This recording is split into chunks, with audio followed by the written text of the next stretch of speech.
The place stinks of gravy round. It doesn't hot, and it just... Can you smell it? I don't know what Miss Vorderman's going to say when she comes out here, because on Monday, the Grosvenor House Hotel was filled with some of the most inspirational and courageous people that you're ever going to meet.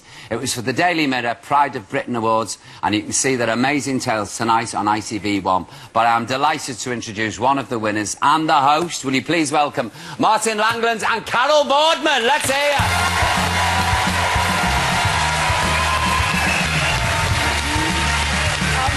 Mark, well, I better do it. Mark, lovely to meet you. Sit yourself down. Carol, let me have a look. Let me see the booty. Carol, I've got to tell you, you look stunning on Monday. I mean, I don't make remarks like that to ladies. Yeah, I heard what you said earlier. She did. She had this green frock on, didn't she, Martin? And she looked absolutely... The figure... I was saying to Biggins, look, she's like Mae West. I mean, really? Where did you hide your tissues? Because I can't... Listen, I'll put my hand up and I first admit I start crying as soon as it starts, because I really do find it emotional, nice, the bravery of you people and what went on, and especially with the kids. Yeah. It's just... You enjoyed it, didn't you, Martin? Yeah, I loved it, yeah. Yeah. Really good night. Oh, it was fabulous. You did enjoy... How did you feel with Sir Michael Caine? I was really nervous when I first met him because I wasn't expecting him at all. He was really nice man. I tell you what, he was genuinely humbled by your story. I was talking to him afterwards and he was saying, you know, what an incredible guy. It's true, though, I couldn't get over it. Which he is. He is. He is. Well, look, you're going to find out for yourselves now. You're going to find out why Martin won this award, because we're going to show you. If you would, Bert. The Caine Springer family were setting out on holiday, unaware of the terrible events about to befall them. We were travelling in the middle lane of the motorway and there was a big bang and the car went completely out of control. Witnessing the accident in the car behind were Martin Langlands and his wife, Claire. A tyre blowout had sent the family's car smashing into the central reservation. And I swerved off and hit the hard shoulder, and all I could hear was our woman screaming.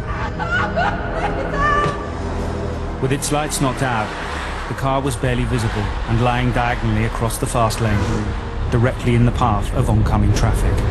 If they don't move, the car is going to just come smashing through their car and they'll be killed.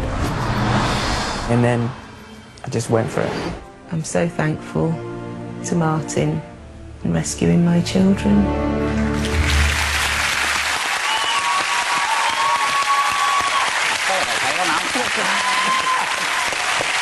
Come on, give him a big cheer. Don't get heroes every day. Do you know why I love the Daily Mirror Pride of Britain Awards? Because these are rotten times, aren't they? And it uplifts your spirits. It really does, because you see the honesty and the decency of our heroes like Martin. And also a chance to look at your bum, Carol, in a skin-tight frock. I mean, really, that cheered me up.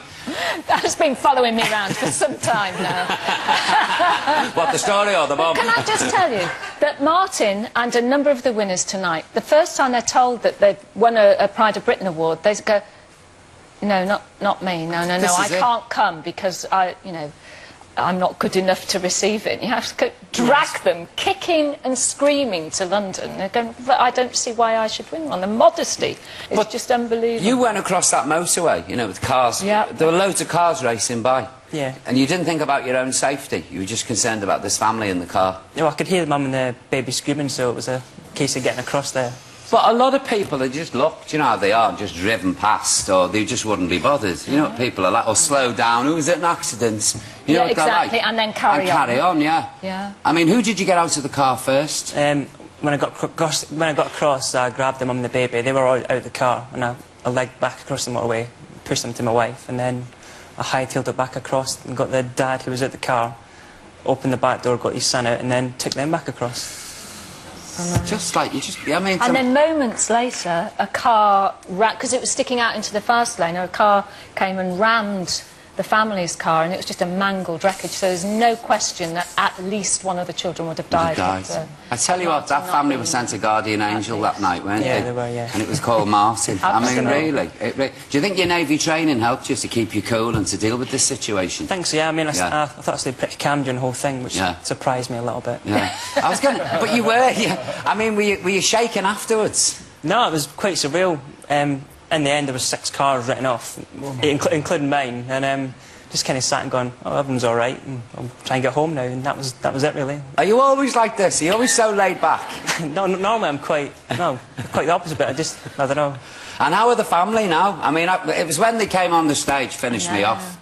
And Martin hadn't seen them for... You've not seen them since? Over a year, well over a year since he left. It was when the little girl danced, you know, and I thought, this child now, God forbid, you know, something awful could have happened to this little girl. And here she was, this lovely kid, dancing on the stage because of you. I didn't know they were going to be there. I mean, I was taken aback by it. We like our surprises. Yeah, me too. It's awful, you know, because you're sitting there in the audience, you're trying to hold it together. And I could see you. I cry in Yellow Pages adverts. I'm telling you. You know when that gardener gets his new motor, I'm in floods. Seriously, in floods.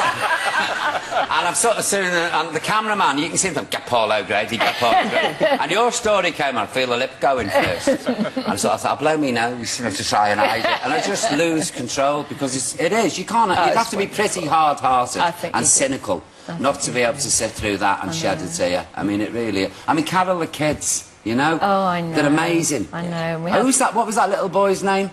Jake Peach. Jake Peach. What was he like? He was articulate, he was confident, he got up and he suffered country, really badly with leukemia. Yeah. The previous, only, what, about 18 months ago? Yeah. And he's 12 now, and he'd come through and he'd been in a coma because he had this terrible reaction to chemotherapy. Coma for a month. They said he would never walk again, that he'd never speak again.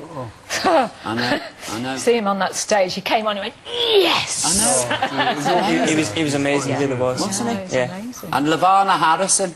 Oh, she's lovely. Just gorgeous. So sad. When she was a baby, she had meningitis, didn't she, Lavana? And most babies don't recover from the serious way in which she had meningitis, and she had both legs amputated from the knee down. And she's had what she calls her stick legs, doesn't she? She calls it. And she's dancing around, and then she started to get bullied at school, and so on, you know. And so her mum took her to karate lessons. So Lavana, she's